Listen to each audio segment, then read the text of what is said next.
Breaking inputs coming in, more reactions in fact from the Bharatiya Janata Party after AAP claims vendetta and alleges that there's a conspiracy hatched by the BJP in which Swati Maliwal is involved. Now JP Nadda has hit out at Kejriwal. JP Nadda says Kejriwal has been exposed now in every way. Also asks why the CM dodged questions on Maliwal.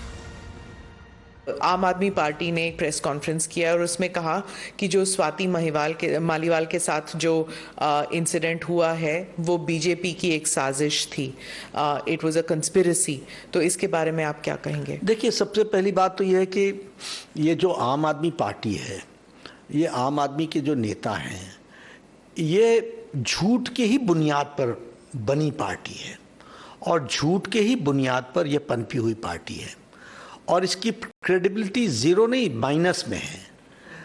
Arvind Kejriwal की बात लीजिए, आज देश की जनता, दिल्ली की जनता के सामने वो एक्सपोज हो चुके हैं, हर तरीके से एक्सपोज हो चुके हैं। व्यक्तिगत जीवन में मैं राजनीति में नहीं आऊँगा, मैं पार्टी नहीं बनाऊँगा, मैं चुनाव नहीं लड़ूंगा, मैं कांग्रेस से समझौता नहीं करूँगा, मैं भ्रष्टाचार नहीं करूँगा, मैं महिलाओं की रक्षा करूंगा।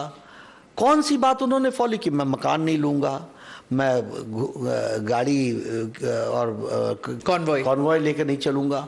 ये सारी बातें उन्होंने कही हैं। कौन सी बातों को उन्होंने फॉलो किया? पार्टी बनाई, चुनाव लड़ा, कांग्रेस के साथ कॉम्प्रोमाइज़ किया, आज गलबाइयाँ करके उनके साथ चुनाव लड़ रहे हैं। भ्रष्टाचार किया, भ्रष्टाचार में जेल पे हैं, सुप्रीम कोर्ट के रियायत पर कुछ दिन के लिए बाहर आए हैं।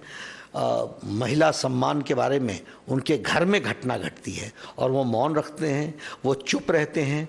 अगर ये बात बीजेपी ने रची है तो तुम माइक इधर से उधर क्यों खिसका रहे थे? बीजेपी ने रची है। जो अखिलेश यादव के समय जो उन्होंने से पूछा गया लखनऊ में, हाँ, तो एक बार माइक बाएं खिसकाया, फिर एक बार दाएं खिसकाया और चेहरा देखिए आपकी, वो चेहरा अपने आप में बताता है। तो और महिलाओं के अपमान के बाद आपकी चुप्पी क्यों है? बीजेपी ने रचा तो आप क्यों चुप हैं? क्यों नहीं आप बोलते हैं?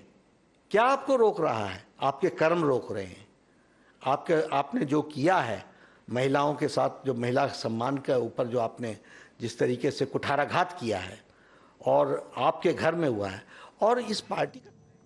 So JP Nadda says Kejriwal exposed in every way and he is also asking the Chief Minister why has he maintained stoic silence on the issue.